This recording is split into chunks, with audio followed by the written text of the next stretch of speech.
Katakan saja, anakku ini nanti menjadi pejabat di pemerintahan, paling tidak presiden. Wah, mantap. Oh iya, kalau kita perkatakan itu bisa jadi.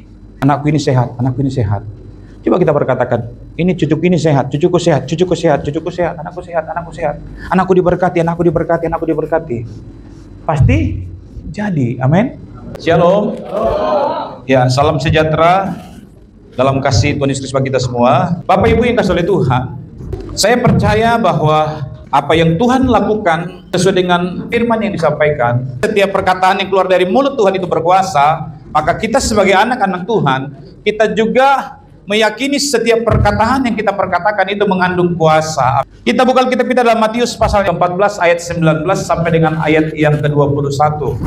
Nah, saudaraku yang dikasihi oleh Tuhan, saya mengangkat sebuah tema dari pembacaan firman Allah ini yang berkata, perkataan yang penuh kuasa. Setiap perkataan yang kita katakan ini penuh kuasa. Coba kita bangkit berdiri. Penuh kuasa, saudara bisa? Silakan duduk. Ada kuasanya kan? Artinya apa, saudara? Yesus memberikan teladan bagi kita. Kita melihat sebenarnya apa yang terjadi, saudara. Ketika Yesus sedang melayani, dikatakan banyak orang yang berbondong-bondong mengikuti dia. Pertanyaannya, saudara, dari sekian orang yang mengikut dia, ada 5.000 laki-laki. Alkitab juga memberi penjelasan bahwa dalam pelayanan Yesus pada waktu itu, Yesus memberi makan 5.000 laki-laki belum termasuk. Tapi yang terhitung laki-laki. Makanya orang Batak itu mengikuti orang Yahudi. Kalau laki-laki dia diperhitungkan, kalau perempuan orang Batak itu selalu begitu. Dalam Kristus laki-laki dan perempuan sah. Orang yang banyak mengikuti Yesus, tetapi mereka mengalami kelaparan. Yesus tidak mengizinkan mereka pulang dengan kelaparan, maka dia berkata kepada murid-muridnya, berikan mereka makan. Yang pertama, yang Yesus lakukan ketika mereka menghadapi yang namanya kesulitan, pertama, Yesus dikatakan mengucap berkat. Ada ucapan berkat yang Yesus sampaikan pada waktu itu, sehingga ucapan berkat itu mengubah keterbatasan menjadi kelimpahan. Kalau kita sedang ada dalam kekurangan, jangan mengeluh, mengucap syukur. Allah. Kalau mengucap syukur, berarti kita mengucap berkat, maka akan terjadi kelimpahan. Amin.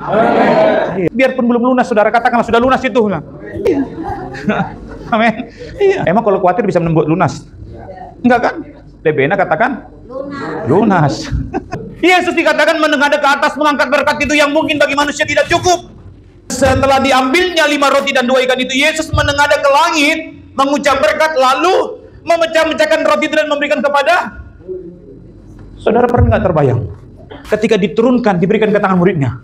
Murid-muridnya juga dengan sepenuh hati melayani, memberikan. Loh, kok nggak habis? Habis.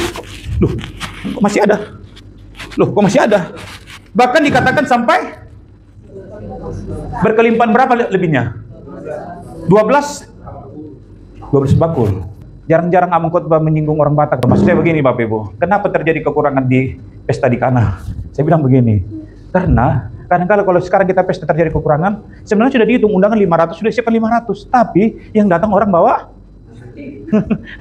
langsung bisa gitu, bawa plastik. Seharusnya kalau 500 undangan dibuatlah 700, karena yang lain ada yang bawa langsung. Terima kasih Amang Kenten. Tunggu makan dulu semua. Kalau sudah makan semua, kalau masih ada lebihnya, baru bisa dibungkus. Itu artinya apa, saudara? Kita menghormati orang yang punya hajatan.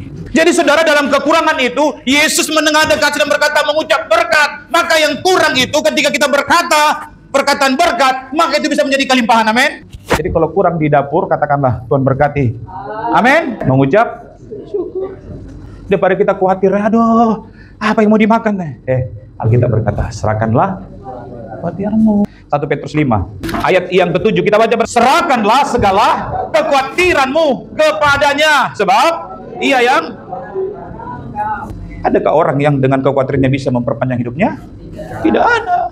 Berarti ini menjelaskan kalau tidak ada yang bisa dengan kekhawatiran bisa menambah sehasta saja hidupnya, maka perlulah kita serahkan hidup ini kepada. Karena dikatakan sebab Yesuslah yang memelihara hidup kita. Dia yang menjadikan hidup kita, dia yang menciptakan kita, maka dia bertanggung jawab sepenuh atas hidup kita. Yang Tuhan mau bagaimana kita menyerahkan hidup ini. Serahkanlah hidupmu padanya, serahkanlah. Wah, kita nggak perlu khawatir dalam hidup ini. Amin. Ya, jelas kok dikatakan sedangkan burung saja di udara, dikatakan bunga di padang, mereka bisa menikmati kehidupan mereka. Tuhan cukupkan. Apalagi kita. Makanya kita yang punya tangan, punya kaki, punya mulut, punya perlengkapan yang lengkap dikasih Tuhan, jangan kita menjadi orang yang malas. Yesus mengajarkan kepada kita, kalau engkau sedang dalam kekurangan, katakanlah keperluan. Kau jangan khawatir, jangan takut, jangan cemas. Berkatalah perkataan berkat, maka Tuhan akan melimpahi. Amin. Loh, dikatakan juga sudah dalam Filipi 4 ayat yang ke-6, janganlah hendaknya kamu khawatir tentang apapun juga, tetapi nyatakanlah dalam segala hal keinginanmu kepada Allah dalam doa dan permohonan dengan ucapan syukur. Firman Allah datang kepada kita berkata, jangan kita khawatir. Tetapi Tuhan mengajarkan kita supaya kita menyatakan segala hal itu lewat doa dan permohonan syukur. Makanya ketika kita masih bisa berdoa, ketika kita masih bisa berucap dengan perkataan syukur, maka kekhawatiran tidak berkuasa atas hidup kita. Amin.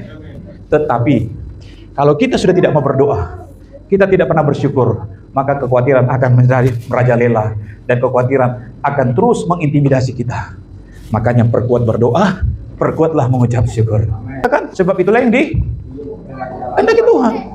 Firman Tuhan datang kepada kita dengan kita memperkatakan ucapan berkat, memperkatakan perkataan yang memberkati. Itu dikatakan tadi bisa mengubah keterbatasan itu, kekurangan itu menjadi kelimpahan. Sebab ada perkataan yang kita sampaikan.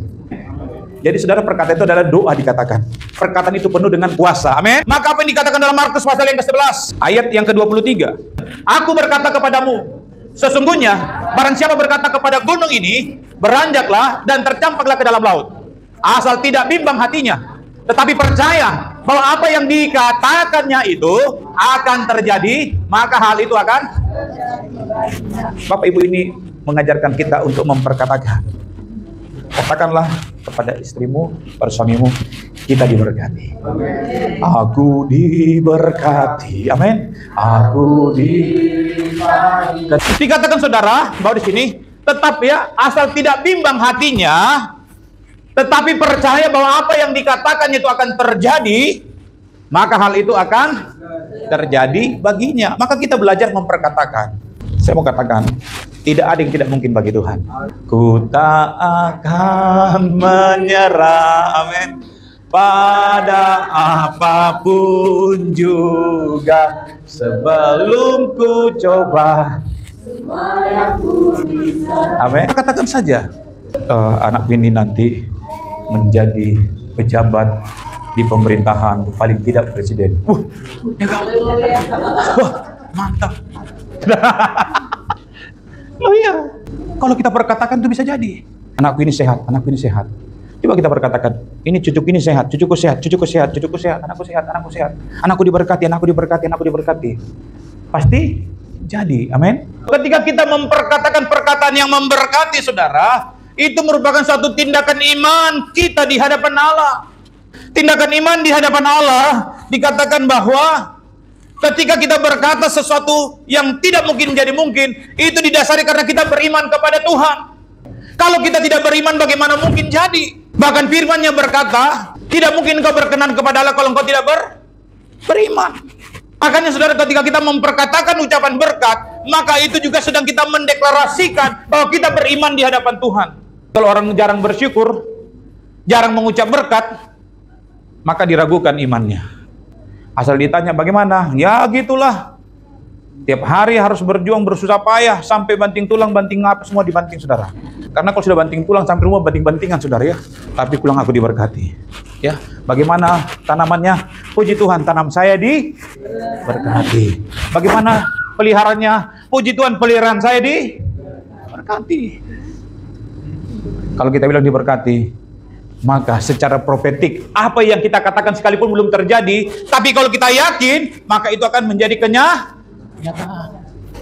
Pernahkah saudara terbayangkan apa dikatakan Abraham kepada Sarah istrinya? Enggak mungkinlah kau bisa melahirkan, engkau sudah tua. Tapi dikatakan keturunanmu nanti seperti banyaknya pasir di Makanya saudara kita perkatakan, ya. Karena dengan kita memperkatakan, semuanya pasti akan jadi. Jadi kalau kita tidak beriman bagaimana? Coba kita baca Ibrani pasal yang ke-11, ayat yang ke-6. Tetapi tanpa iman, tidak mungkin orang berkenan kepada Allah. Sebab barang siapa berpaling kepada Allah, ya harus percaya bahwa Allah ada. Dan bahwa Allah memberi upah kepada orang yang sungguh-sungguh mencari Dia. Makanya perlu saudara, kalau kita memperkatakan perkataan berkat, itu merupakan tindakan iman kita kepada Tuhan. Makanya kalau orang-orang anak-anak Tuhan, itu perkataannya perkataan yang memberkati, bukan provokator, yang dekat dengan karena kalau provokator dekat dengan kompor, setiap dikit pasti akan menyala. Amin.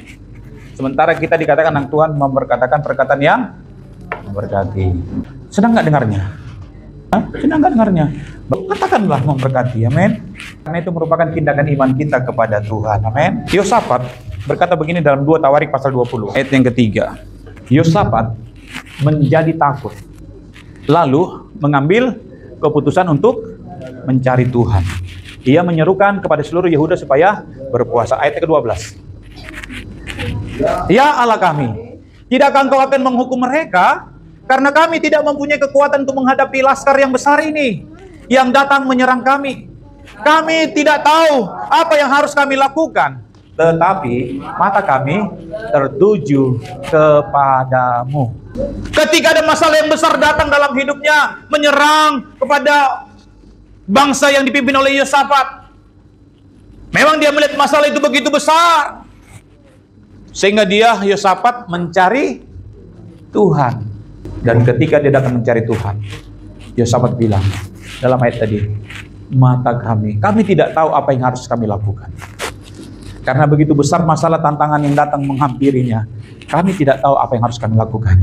Tapi mata kami tertuju kepada. Arti begini Bapak Ibu, masalah bisa besar datang, masalah begitu berat datang, jangan pandang masalahnya, tapi mata kami tertuju kepada Allah. Yosafat menghadapi masalah yang besar, sehingga ketika dia melihat masalah itu begitu besar, dia datang kepada Tuhan, dia cari Tuhan dengan sikap hati, aku tidak mau lihat masalah itu, tapi aku mau lihat Tuhan yang besar atas masalah itu.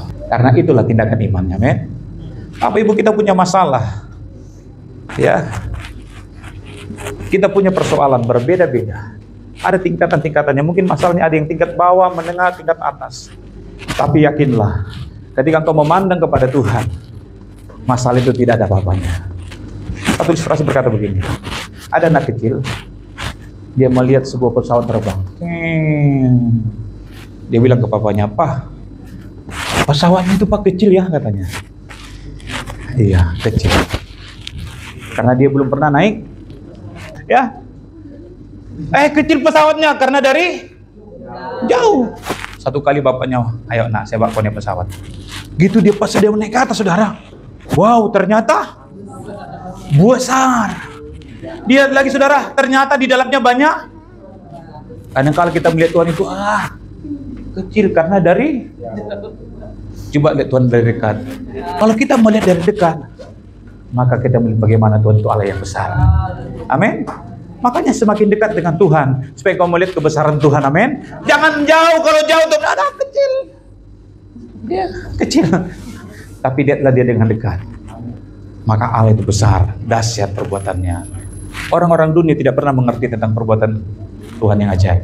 Hanya anak-anak Tuhan. Amin. Hanya dengan perkataan, katakan saja. Yang penting engkau tidak bimbang, engkau tidak ragu. Apa yang kamu perkatakan tadi dikatakan saudara, maka itu akan jadi. Kalau kita menghadapi masalah besar, katakan menerima jawaban yang besar dari Tuhan.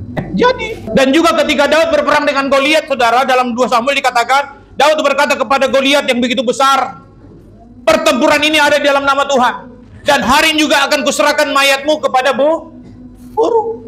Artinya bahwa ada tindakan iman bagi Daud untuk memperkatakan bahwa permasalahan yang dihadapi itu akan dikalahkan. Amin. Maka katakanlah dengan iman bahwa semua yang kita lakukan dengan iman, semua akan mendatangkan kebaikan.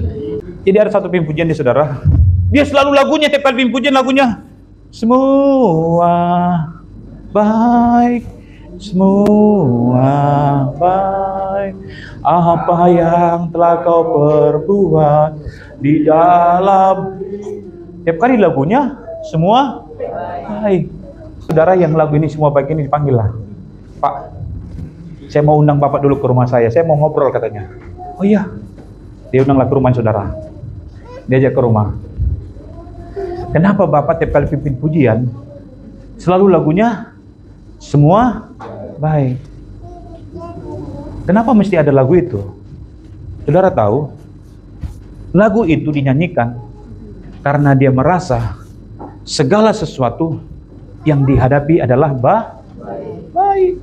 Semua yang dihadapinya, semua yang dilaluinya adalah baik. Dengan kita mengangkat lagu semua baik, maka semuanya akan berjalan baik.